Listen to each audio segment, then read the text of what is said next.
Olá, querido aluno, eu sou o professor João Carlos e iniciamos agora a discussão do livro Língua Portuguesa, Leitura, Produção de Texto e Literatura Infantil, mas especificamente vamos tratar hoje sobre a unidade 1.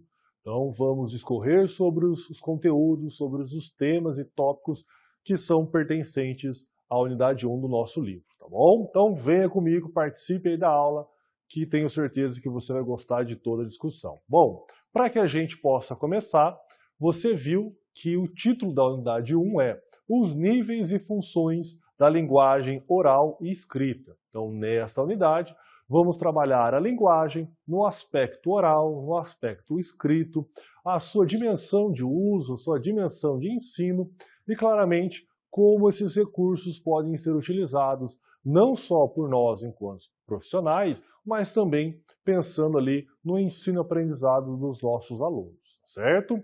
Para que a gente comece, então, trago uma reflexão para que isso aprofunde, para que isso possa introduzir um momento para a nossa discussão da unidade 1. Então, acompanhe ele comigo.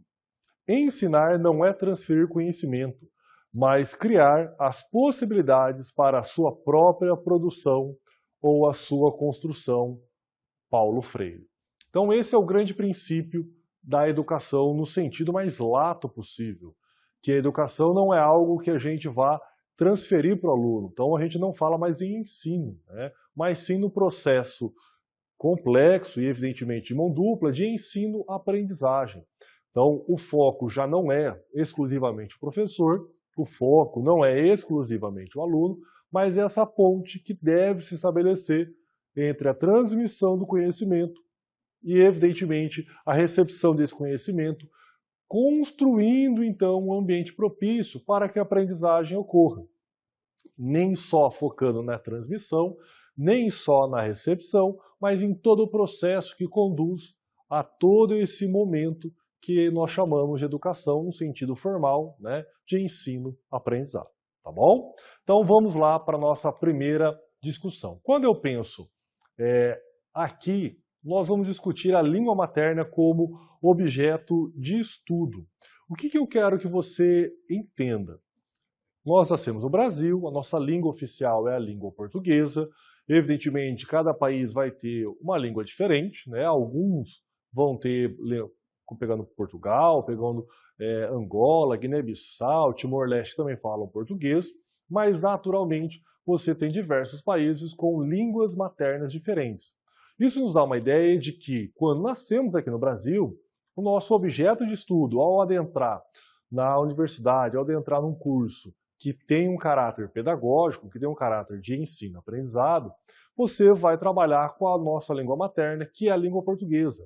Então, quando nós olhamos para a parte da linguística, especificamente dentro do curso de letras, mas na área da linguística, é a área que se concentra em estudar e verificar o funcionamento da língua. Não só no aspecto gramatical, que nós vamos discorrer daqui a pouquinho, mas no aspecto do funcionamento mesmo, da articulação da língua, da sua evolução, daquilo que é o uso corrente, daquilo que é o uso mais formal, daquilo que é o uso na escrita, na oralidade. E todas essas dimensões são para nós importantes para que nós possamos apresentar e entender a nossa língua como algo que está em constante transformação.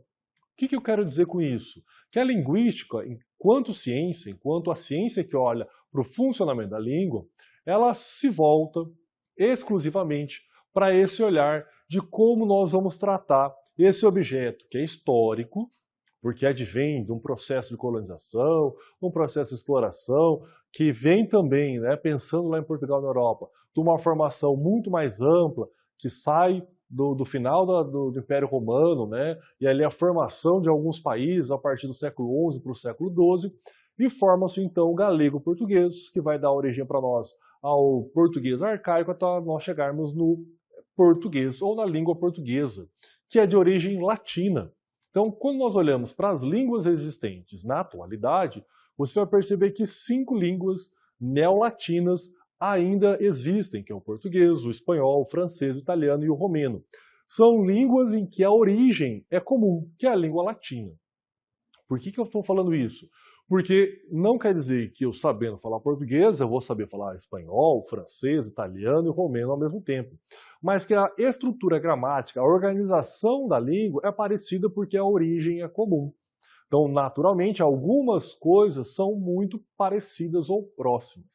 O que nos dá uma ideia de que a linguística vai ter esse olhar histórico, vai ter esse olhar atual para como as coisas estão sendo utilizadas, como a linguagem está sendo utilizada no momento presente, na contemporaneidade, e, claro, também para demonstrar para todos aqueles que se interessam por uso da língua que não existe só a visão da gramática tradicional, mas que há uma representação identitária, cultural e histórica que permite que a língua seja literalmente usada de modo múltiplo, complexo e diverso, tá bom? Então, quando eu penso na ciência que vai estudar o funcionamento da linguagem, eu recorro à linguística, que é aquela ciência que vai ter a maior quantidade de instrumentos, a maior quantidade de pesquisas que vão nos dar um norte, nos dar uma origem para aquilo que é o funcionamento da língua que nós vamos discorrendo agora nesta unidade. Então vamos lá.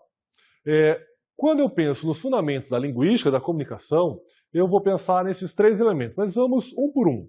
O signo e o significante.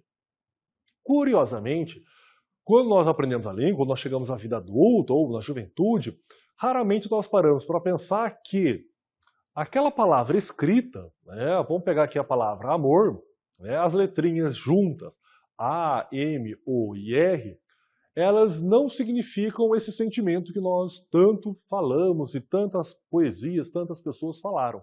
Por quê, professor? Porque eu estou falando do signo. A criação do signo com o significado, ou seja, com o sentido que aquilo atribui, é uma criação arbitrária. Tá? Foi uma junção feita, evidentemente pode ter um processo de uma raiz histórica, pode ter um processo muito mais formal ou de um processo de uma língua estrangeira, mas aquelas letras, quando eu junto, elas só significam esse sentimento nobre que todos falam, que todos procuram, por uma construção arbitrária, ou seja, alguém estipulou que aquelas letras juntas vão significar esse sentimento. A mesma coisa que a gente pode pensar na palavra cadeira, aquela que nós sentamos. O que isso quer dizer, professor? Quer dizer que quando eu olho para a cadeira, tá, e eu vejo aquelas letrinhas todas juntas que escrevem a palavra cadeira, ela não representa a função dela. Porque a função da cadeira é de você sentar. Se ela se chamasse sentadeira, provavelmente faria mais sentido, porque a função que ela exerce, que o objeto exerce, está ligado ao seu nome, o que não acontece com a palavra cadeira. Quer um outro exemplo para você perceber como signo e significante são coisas arbitrárias? Vamos voltar para a palavra amor. Se eu pegar a palavra amor em português, ela não tem a mesma grafia em inglês, ela não vai ter a mesma grafia em francês, ela não vai ter a mesma grafia em alemão. Quer dizer, então, que o sentimento é diferente? Não. Quer dizer que o signo, que é arbitrário, ou seja, a junção daquelas letrinhas, em língua portuguesa é uma, em língua inglesa é outra, em língua francesa é outra, em italiano é outra, e assim por diante. Ou seja, você tem a composição, uma construção social, uma construção coletiva, de que aquele signo, ou seja, aquelas letrinhas juntas vão representar para nós aquele sentimento.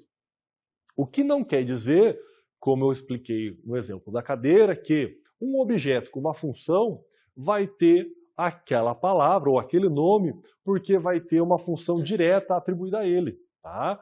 Então, nós vemos isso claramente, que essa arbitrariedade leva a que todos nós hoje, né, dominemos aí uma quantidade de palavras, uma quantidade de vocábulos que não necessariamente, tá, está ligada de uma forma lógica, direta, numa construção com um sentido completo ao seu significado. O que eu quero dizer? Este signo, tá bom? Ou seja, aquela palavrinha escrita, ela constrói para nós um significado, um sentido, que é uma construção social, coletiva. Tá? Da mesma forma que, se você olhar, você vai perceber que, de tempos em tempos, o sentido, vamos pegar a palavra amor, ela pode ser redimensionada. Tá? Se a gente pegar como o amor era dito, como era cantado, como era expresso lá no século XVII, tem uma visão. Se a gente voltar um pouco, vamos pegar lá ao famoso poema de Camões, né? Amor é fogo que arde sem se ver, é ferida que dói e não se sente, é um contentamento descontente. Você vê que tem aquela visão grandiosa das grandes imagens, né, do período clássico, as grandes descrições. Possivelmente, quando a gente olha para o século XVII, para o século XIX, para o século XXI, o amor constrói novos significados que vão sendo atribuídos ao mesmo signo, mesmo que o significado seja ampliado. Tá bom? Vamos para o segundo conceito, conceito que você tem ali de língua e linguagem. Quando nós pensamos nesses dois conceitos, o que você nota? Que normalmente as pessoas usam como sinônimo e não são. Tá? Vamos pensar na seguinte metáfora, que eu tenho aqui duas caixas, que uma cabe dentro da outra. A caixa maior é a caixa da linguagem. O que eu quero dizer com isso? Quando eu penso em linguagens, eu tenho a possibilidade de pensar na linguagem escrita, na linguagem oral, na linguagem facial, gestual, na linguagem do movimento, da dança, na linguagem animal e assim por diante. Ou seja, dentro da linguagem ou das linguagens, que é uma caixa grande, eu tenho uma caixa lá dentro menor, que é a caixa da língua, que basicamente é para nós o código, ou seja, para nós falarmos português ou a língua portuguesa, nós temos um código, que são as palavras, que são as construções sintáticas, o sujeito, o verbo, o predicado, a adjunta adnominal, a adjunta adverbial, o predicativo do sujeito e coisas do tipo. Então, esse código é a nossa língua. Eu vou me comunicar, eu vou usar essa língua portuguesa, para me comunicar da forma escrita ou da forma oral. O que não corresponde obrigatoriamente à linguagem facial, à linguagem do movimento, né? Tanto que as linguagens, elas são universais. Se você vai a um espetáculo de balé na Inglaterra, na França, na Alemanha, no Uruguai, você vai entender a linguagem do movimento. Se você vai assistir também um show que é um espetáculo de pantomima, né, que são só representações e não tem fala, você vai entender isso, evidentemente, se for na China, se for no Japão, se for na Austrália. O que nos dá uma ideia de que se você não domina o código da língua japonesa, você vê um filme em japonês e não vai entender. Por mais que você veja ali no filme as expressões faciais, a gesticulação, que aquilo dê um sentido, porque a linguagem ela é muito mais ampla e muito mais universal do que a língua, que tem um código específico de comunicação. Tá certo? Vamos para o terceiro tópico, que é o tópico da variação linguística ou as variações linguísticas. O que nós normalmente temos ao longo da nossa vida escolar, a ideia de que existe o certo e o errado, né? E quando a linguística apresenta para nós as variações linguísticas, nós entendemos que não há certo nem errado, mas que há uma linguagem adequada a cada contexto. O que nós notamos facilmente? Que eu tenho uma linguagem, uma variação regional. Então, se você vai mais ao norte do país, você tem um tipo de falar característico. Se você vai ao Nordeste, um outro tipo, no Centro-Oeste, no Sul e no Sudeste. Ou seja, quer dizer que a linguagem utilizada, o sotaque utilizado, as expressões utilizadas no Norte estão erradas porque é diferente do jeito que eu falo aqui no Sul? Evidentemente que não. Elas estão adequadas àquele espaço geográfico, àquela cultura, àquela tradição, àquela construção linguística. Mas eu também posso ter uma variação histórica. Quando eu leio lá um livro de Machado de Assis, do século XIX, de 1890, eu entendo que algum daqueles vocábulos já não são usados hoje tão comumente. Eles existem, continuam existindo, mas naturalmente eu entendo que aquele vocábulo já não é utilizado. Então há uma variação histórica que me remete a um tempo específico e que eu consigo determinar facilmente que aquele livro é do século XIX, ou a linguagem que eu utilizo hoje está impregnada de um contexto histórico do século XXI. Ou seja, há uma variação histórica também. E, claro, nós podemos pensar numa variação social, por camadas sociais, Ou seja, a gente pode pensar em uma variação que está ligada também a estilos culturais, ou seja, a tipos de expressões que vão significar em um grupo do hip hop, diferente de um grupo do rock, como um grupo do samba. Eu posso ter uma variação etária, então normalmente a gente percebe isso com facilidade com jovens, expressões que são criadas por um grupo de jovens, expressões que são utilizadas mais na infância e assim por diante. E claro, nós podemos ter uma variação estilística da forma que a pessoa tem uma facilidade maior de expressar um conjunto de técnicas que a pessoa desenvolve para que ela expresse aquele conceito, aquela ideia à sua vontade. O que eu quero dizer? As variações linguísticas, geográfica, história, estilística, etária, social, não são erradas. Elas são adequadas a um contexto. Por isso, naturalmente, nós, enquanto professores, precisamos mostrar para os nossos alunos que há uma linguagem adequada a cada contexto. Se eu vou para uma entrevista de emprego, eu preciso utilizar uma linguagem formal. Se eu estou numa lanchonete, conversando com amigos, com a namorada, eu posso ter uma linguagem totalmente informal, regional, que valoriza ali o meu grupo de amigos. Eu vou adequando a minha linguagem de acordo com a necessidade comunicativa que eu tenho para que eu atinja os meus objetivos. Por isso, eu tenho a norma padrão, a norma culta, mas eu tenho uma infinidade de variações que possibilitam também o estudo da linguagem na sua profundidade, tá bom? E aí nós temos a oralidade versus a escrita.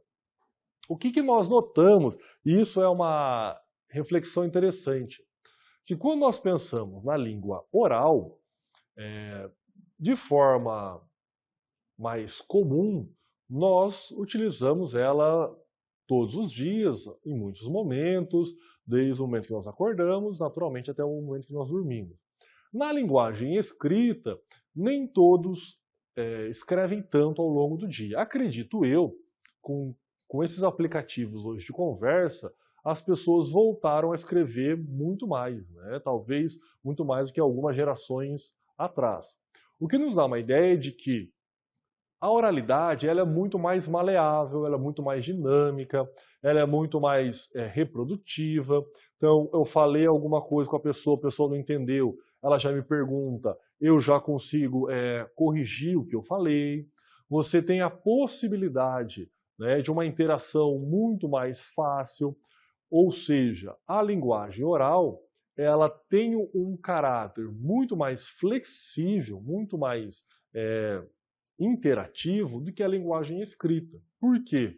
Quando eu penso na linguagem escrita, normalmente ela tende a valorizar mais a linguagem acadêmica, mais a linguagem padrão, porque você, quando escreve, você imagina o seu interlocutor. Você nem sempre escreve sabendo quem vai ler aquele texto ou quem vai ler aquela carta que você escreveu. Só, exclusivamente, se for um bilhete endereçado para aquela pessoa específica, se é uma carta, um e-mail para aquela pessoa específica. Mas se não, se você está produzindo um texto para a escola, se você está produzindo um texto lá para um concurso que você vai fazer, você não sabe quem vai ler. Então você imagina o seu interlocutor e a partir disso, na escrita, como ela não é tão flexível, porque se a pessoa que está lendo não entendeu o que você escreveu, naturalmente ela não tem como perguntar para você, né? Então você precisa ter uma linguagem mais formal, ela é menos dinâmica e ela tende a tentar maximizar, né, todo o potencial comunicativo para que os possíveis furos, as possíveis falhas de comunicação não ocorram, para que o texto seja o mais claro possível, o mais objetivo possível e que atinja a intenção comunicativa, que é informar, que é declarar, que é apresentar uma ideia e assim por diante. Por que eu falo isso? Porque normalmente, no senso geral, nós temos uma maior facilidade, pela dinâmica que a oralidade nos promove, de nos comunicar pela essa ideia de que ela é uma linguagem mais interativa. Por isso, quando você olha o processo histórico, a linguagem oral tende a ser mais móvel, ou seja, a se transformar com mais facilidade, enquanto a linguagem escrita ela tende a ser mais estável, ela tende a ser mas um padrão maior, ter um padrão maior ao longo dos séculos, ao longo dos anos. Por que eu informo isso para vocês? Porque quando você vai fazer uma apresentação oral, quando você conversa com alguém, essa dinâmica, essa interação permite que você tenha um maior suporte, uma maior certeza se aquilo que foi dito foi entendido. No texto, não. Eu vou pegar um exemplo claro para que a gente entenda. Se a pessoa fez uma receita ali de bolo e faltou 2, 3 ingredientes, e faltou lá um modo de preparo, é muito difícil que a pessoa que esteja lendo, ela consiga adivinhar o que faltou, né, ou o que está faltando. Ou ela vai saber pela experiência dela, ou naturalmente ela vai fazer errado, porque o texto não permite para nós essa comunicação tão flexível e tão dinâmica. Por isso que a linguagem escrita, ela tende a carregar essa carga da norma culta, da tradição, com maior ênfase por ser menos flexível e nós imaginarmos quem é o nosso leitor, mas evidentemente nós não temos acesso a ele porque ele é uma criação imaginária, tá bom? E aí nós vamos para o modelo de comunicação de Jacobson. O modelo de comunicação de Jacobson é um modelo interessante, muito produtivo, que normalmente nós vemos na escola, mas que em muitos momentos nós temos dificuldade de entender como ele funciona. Então, o que acontece? Ali no começo do século XX, na primeira metade do século XX, nós tivemos, tanto na Rússia, como ali na parte mais oriental e ocidental da Europa, um grande número de estudiosos que voltaram-se para entender o processo de comunicação. O modelo de Jacobson foi aquele que conseguiu suprimir diversas dificuldades de identificar como a comunicação era feita. Mas, naturalmente, ele também tem problemas. Então, vamos pensar no que o Jacobson imaginou. Jacobson pensou que numa comunicação eu vou ter o emissor, que é a pessoa, né, o remetente, que é aquele que está falando, aqui no caso sou eu tenho um destinatário, ou seja, a pessoa que vai receber essa mensagem, no caso aqui vocês, tá? Eu tenho uma mensagem, ou seja, o conteúdo daquilo que eu estou falando, aqui da linguística, da linguagem. Eu tenho um referente, o assunto maior, ou seja, sobre o que se fala, sobre a situação falada, no caso aqui o estudo da disciplina de língua portuguesa, e claro, eu tenho um código. No nosso aqui é a língua portuguesa. E eu tenho um canal de comunicação. No nosso caso, o canal de comunicação é esse vídeo que você está acessando, né? Entrando no seu computador, no seu notebook ou no seu celular e acessando aí por meio deste canal. O que eu quero dizer? Com esses 6 elementos, Jacobson ele tentou fechar esse círculo da comunicação em todos os seus prismas. E aí é muito bacana porque ele chega a um modelo muito produtivo. Porque quando eu penso na comunicação, eu vou trabalhar sempre com alguém emitindo uma mensagem, alguém recebendo essa mensagem, um conteúdo dentro de um contexto, eu vou ter um código utilizado, um canal utilizado, e ele falava assim, olha, se todos os elementos estiverem de acordo, estiverem sendo bem executados, as pessoas vão entender a mensagem, vão entender o conteúdo e vão entender facilmente o que está sendo dito. E aí vem a pergunta, isso sempre ocorre? Não. Quantas vezes você está conversando com uma pessoa amiga sua, uma pessoa que tem o mesmo conhecimento que você, a mesma linguagem que você, o mesmo domínio da linguagem que você, vocês estão utilizando um canal comum para ambos, mas a pessoa não te entende. Por que isso? Porque Jacobson ele não consegue prever duas situações básicas, que é a comunicação interativa, ao mesmo tempo que eu sou o remetente, eu também sou o destinatário, então eu estou conversando, mas eu também estou ouvindo, e você tem a questão de que nem todo mundo vai assimilar ou vai interpretar as informações da mesma forma. Por isso, pode ser um amigo que fosse o seu gêmeo, uma pessoa que tem o mesmo conhecimento, a mesma linguagem, tem as mesmas características, mas isso não quer dizer que as pessoas vão receber ou absorver as informações com a mesma profundidade, com a mesma intensidade, porque as experiências de vida são diferentes, a construção do conhecimento é diferente e, claro, que nem sempre correspondendo a todos esses elementos, quando uma conversa traz todos os elementos à sua perfeição, aquela conversa vai ser uma conversa 100% produtiva. Sempre há uma perda. Ou seja, há na comunicação elementos que extrapolam as questões identificadas, físicas, contextuais e objetivas. Por mais que eu identifique quem que é o emissor, quem que é o destinatário, qual é o código utilizado, naturalmente isso não quer dizer que a comunicação foi 100% efetiva. Vamos ver um exemplo importante e simples para que a gente possa organizar isso? Imagine que eu estou agora convidando vocês para uma festa. Estou mandando ali no seu WhatsApp um convite para a festa e explicando que essa festa é minha festa de 18 anos, vou fazer 18 anos amanhã e eu gostaria que vocês participassem da minha festa lá em casa. Então, quem que é o emissor ou remetente? No caso, eu. Quem é o destinatário? No caso, vocês que estão recebendo aí.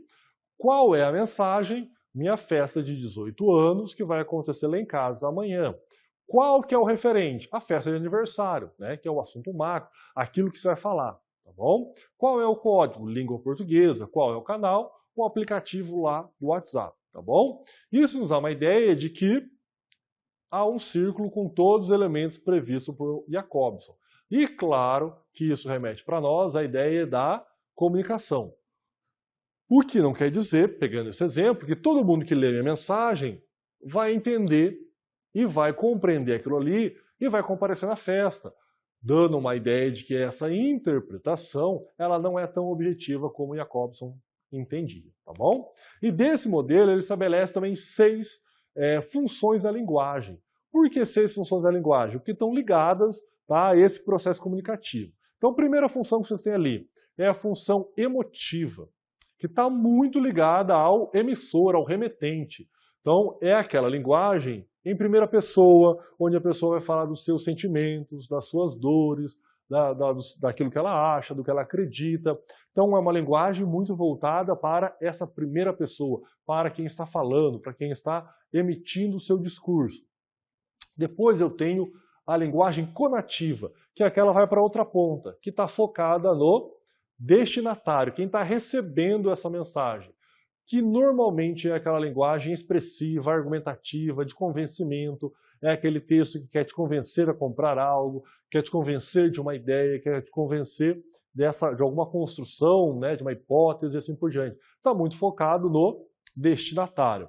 Depois eu tenho a função referencial, que está muito preocupada com as descrições. A descrição da situação, descrição do objeto, ou seja, está pensando ali naquele contexto, no referente, está tentando usar uma linguagem extremamente objetiva e clara para descrever uma situação, um ambiente, um objeto, algo que está ali ao redor.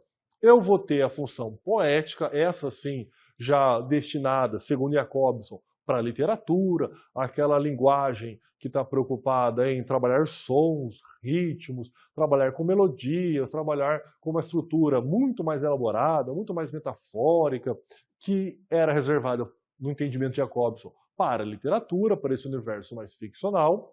Eu vou ter a função fática, que está muito preocupada em estabelecer o canal, né? Ou seja, a comunicação. Então é aquela famosa conversa de elevador. Você nunca aprofunda a conversa, mas é só para estabelecer o vínculo, para ver se o canal está ligado. Então, oh, bom dia, tudo bem? Opa, acho que vai chover. E aí, tudo bem com você? Passou bem a tarde? São elementos de conexão que só estabelecem o canal. E a última função, que é a função metalinguística, que vai pensar no código, tá?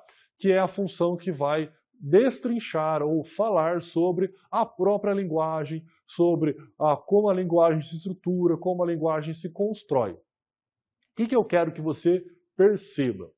Que essas 6 funções estão ligadas aos 6 elementos da comunicação. Então, quando Jacobson ele pensa nos 6 elementos da comunicação, ele já consegue entender que esses elementos estão atrelados às suas funções. A função emotiva, voltada para a descrição do eu, do sentimento. A função conativa, ou apelativa, a ideia de convencer o outro. A função referencial, de descrever, apresentar algo para nós. A função poética, essa linguagem mais bonita, mais bela, mais bem construída. A função fática, essa de estabelecer, de manter o canal, as pessoas, né, ligadas e, evidentemente, a metalinguística de abordar sobre a própria linguagem, tá bom? Vamos lá adiante, então. E aí nós chegamos à gramática, tá? O interessante quando nós olhamos a gramática é que nós normalmente temos a visão de que a gramática é só a gramática normativa, aquele livro cheio de regras que estabelece como nós vamos falar. O que a gente tem que lembrar aqui?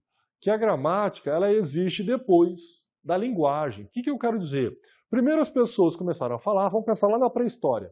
Primeiro começaram a falar, começaram a se comunicar, a criar essa linguagem foi evoluindo, até chegar ao Homem Sapiens com a linguagem mais evoluída. E aí depois alguém falou, cara, ó, vamos organizar essas coisas aqui, vamos organizar como que nós estamos falando, mas lembrem-se, a regra não ocorre antes do uso. A regra sempre é depois de que as pessoas já usavam. Por que estou falando isso? Porque você deve lembrar que há pouco tempo atrás, em 2009, os países falantes de língua portuguesa fizeram um acordo ortográfico, tentando unificar algumas diferenças. Portugal, Brasil, Guiné-Bissau, Timor-Leste, Angola, São Tomé e Príncipe, assim por diante. Por que eu reitero isso? Porque quando nós vemos aquele conjunto de regras da gramática, nos assusta. Mas lembre-se, a gramática normativa ela é fundamental, ela deve ser ensinada em sala de aula, mas não é a única forma de você ensinar o uso da linguagem. Porque eu tenho também uma gramática descritiva, que ela está preocupada em descrever como as pessoas usam a linguagem e não como elas entendem a gramática. Então, como que as pessoas vão utilizar determinadas expressões, determinadas palavras. Vamos pegar um exemplo claro, né? Por que muitas vezes nós fazemos a concordância errada segundo a gramática, né? A expressão é nós, ou, por exemplo, nós vai. Então, ele não está preocupado se a regra está adequada ou não está adequada, mas como as pessoas estão utilizando aquilo. E vai tentando descrever e criar modelos da utilização.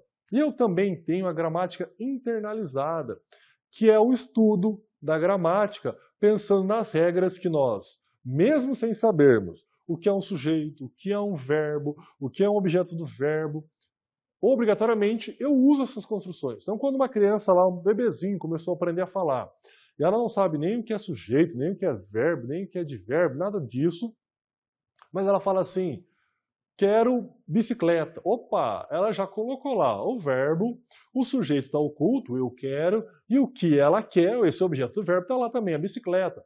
Ou seja, mesmo que ela não conheça nenhuma estrutura gramatical, ela tem uma gramática internalizada, que ela vai ouvindo as pessoas ao seu redor e vai internalizando essas regras, mesmo que ela não saiba explicá-las e não saiba como elas funcionam diretamente. Por isso que quando eu estou na sala de aula, eu preciso entender que eu tenho a obrigação na escola básica de ensinar a gramática normativa, aprender as regras, mas que as regras não são tudo. Eu preciso olhar como a língua está sendo usada e como as pessoas estão entendendo essa linguagem para que eu consiga transformar. Volto ao exemplo lá. Eu preciso mostrar para o meu aluno que se ele está num texto feito lá no ambiente formal, uma requisição para o diretor da escola, precisa ser uma linguagem formal, mas se ele vai escrever um bilhete para o amigo do lado, pode ser uma linguagem informal. Então, há momentos em que a gramática normativa se faz necessária e há momentos que a gramática normativa não se faz necessária. E, evidentemente, essas coisas precisam ser adequadas ou serem adequadas. Professor, isso é importante? Muito importante. Eu não posso esquecer que a função da educação básica é trabalhar com a língua padrão, com a norma culta, mas obrigatoriamente eu preciso relevar não, né? Eu preciso levar para os meus alunos toda a pluralidade que a língua traz. Porque, necessariamente, a linguagem que um aluno traz, que aprendeu lá na sua casa, dos outros alunos, não são as mesmas. Nós vamos entendendo que aquilo ali não é um erro, não está sendo proibido de ser dito, mas que há um momento adequado para que ela seja utilizada. Pode ser que na sala de aula, naquele momento, uma linguagem mais informal não caiba, mas em algum outro momento isso cabe. Quanto mais nós ensinarmos para os nossos alunos que eles podem utilizar essas variações da linguagem, essas variações que as regras nos permitem, que essas visões gramaticais nos permitem, da norma culta, da gramática descritiva ou da gramática generalizada, melhor para nós, para que nós possamos, nós e os alunos, né, evidentemente, utilizarmos a linguagem a nosso favor, para que ela seja amplamente e, claro, seja difundida de forma profícua, tá bom? E aí, nós chegamos às concepções de linguagem. Ó, isso aqui é um ponto importante para que nós possamos repensar a nossa presença em sala de aula. Tomando como base essa ideia de que eu posso trazer a discussão de que há norma culta, há regra, mas que isso não é obrigatoriamente a única forma, a única fonte de entendimento da língua, eu volto em Bakhtin, e aí você vai lembrar que quando eu penso nessas concepções, eu preciso entender qual concepção eu vou levar para a sala de aula. Então vamos lá primeiro. A primeira concepção é linguagem como expressão do pensamento. Então durante muito tempo se entendeu que da forma que eu penso é a forma que eu falo. Então tudo que está na minha cabeça eu consigo comunicar. Naturalmente, nós sabemos que hoje isso não ocorre, né? Quantas vezes eu estou pensando em alguma coisa, eu quero falar alguma coisa e falo totalmente outra. Ou quantas vezes eu estou com uma coisa na cabeça, escrevo, depois de um tempo eu vou ler e falo, cara, não escrevi, aquilo que está dito não é o que eu estava pensando. Por quê? Não é uma ligação direta, né? Numa metáfora bem simplesinha, não tem um fio conectado lá no cérebro e um conectado na língua que liga as informações para que a gente passe diretamente, ou seja, tudo que está na nossa cabeça é transmitido direto pela nossa boca. Quantas vezes nós somos mal interpretados, ou nos expressamos mal, querendo falar algo que está tão claro para nós, mas que a pessoa não consegue entender. Por quê? Não há essa correlação direta entre o que eu penso e obrigatoriamente aquilo que eu falo ou como eu falo. Por isso essa concepção entendeu durante muito tempo na escola que o problema da criança falar mal, escrever mal, não entender as coisas, é que o cérebro da criança era ruim, que ela tinha dificuldades, que ela tinha deficiências. E claro que não, tá? Muitas vezes havia uma barreira emocional, uma barreira física, né, motora da escrita, que a criança não conseguia expressar aquilo que ela estava pensando ou aquilo que ela tinha entendido. Então, essa é uma concepção que nós não podemos levar para a sala de aula. A segunda concepção é a linguagem como instrumento de comunicação, que volta lá no modelo de Jacobson. Qual que é a grande ideia aqui? Bom, ó, quanto mais eu dominar a língua portuguesa, vamos pegar o código aqui que é a língua portuguesa, quanto mais eu dominar a língua portuguesa, melhor eu vou me expressar. E aí você pega algumas situações difíceis. Por quê? Às vezes você vai pegar um texto lá de filosofia, de um cara que é brasileiro, que escreveu em português, que é do século XXI, e aí você fala, eu não estou entendendo. Aí você vai pegar um texto de um professor de matemática, que é brasileiro, que domina a língua portuguesa, mas você lê aquele artigo e fala, cara, eu não estou entendendo nada que ele está falando. Ou seja, eu também domino a linguagem, eu também sou uma pessoa com uma capacidade cognitiva boa, mas eu não estou entendendo. Por quê? Porque, basicamente, a língua não é só um instrumento de comunicação. Não quer dizer que quanto mais eu domine a linguagem, eu vou me comunicar melhor. E nós temos, assim, diversos exemplos, tá? Quantas pessoas que vocês conhecem, que são simples, que às vezes não tiveram nenhum estudo ou pouquíssimo estudo, e elas se comunicam muito bem. São ótimos oradores, ótimas pessoas para conversar com outros. E quantas vezes nós encontramos pessoas inteligentíssimas, pessoas assim num desenvolvimento cognitivo maravilhoso, mas que têm uma dificuldade imensa para escrever, ou para conversar, ou para se comunicar. Por quê? A linguagem não é só um instrumento de comunicação, é também um instrumento de comunicação. Quando nós olhamos para a escola, nós entendemos que, neste momento, que a escola ficou voltada muito para a questão gramatical. Então, o aluno ia identificar sujeito, verbo, predicado, predicativo do sujeito, adjunto nominal, adjunto adverbial. Ele tinha que entender aquela quantidade imensa de aparatos da linguagem para que ele escrevesse bem. Ou seja, se ele souber tudo isso, ele vai ser um ótimo comunicador. O que não acontece, porque a língua não é só essa ideia de um instrumento comunicativo. Ela vai além disso. E aí é uma técnica que eu posso usar na escola? Posso fazer exercícios de lacunas, posso fazer exercícios para reconhecer classes gramaticais ou funções sintáticas? Posso, mas eu não posso parar aqui. Tá? Eu não posso entender que a língua ela é exclusivamente ela por ela. A concepção que eu preciso levar para a sala de aula é a terceira que vocês têm aqui. É a língua como forma de interação. Eu preciso entender que a linguagem é uma forma de interação que contempla diversos campos do saber. Vai entrar a questão do conhecimento linguístico, vai entrar a questão emocional, vai entrar as questões, evidentemente, do desenvolvimento da habilidade da pessoa se comunicar, das facilidades, e naturalmente que essa linguagem vai evoluindo. Exemplo clássico que vocês vão lembrar, né? O pronome de tratamento vós-me-se virou, perdão, vossa mercê, virou vós-me-se, virou você, e quem sabe no futuro nós não vejamos que esse você, que hoje nós usamos, vire o se. É tão comum você ouvir, você vai lá em casa, você gosta disso, ou ainda, por causa do uso da internet, esse você não vire VC. Professor, mas pode acontecer? Pode, aconteceu. Da mesma forma que o pronome de tratamento senhor, não havia flexão até o século XVII. Tá? Era senhor para homem e senhor para mulher. Ele vai ser alterado para senhor, para senhora há pouco tempo. Da mesma forma que você chama de Vossa Excelência o juiz, ele sendo homem ou sendo mulher. Necessariamente a gente percebe que a linguagem ela está em constante transformação. Possivelmente também, se você escrever uma carta hoje para o seu bisneto, pode ser que quando ele pegue a sua carta e fale, cara, não entendi o que você escreveu. Por quê? Porque a língua não é só um instrumento de comunicação, mas é uma forma interativa que tem diversas possibilidades, diversas maneiras de que quem fala e quem ouve, e esse processo dinâmico, construa uma comunicação que seja eficiente e que não seja eficiente.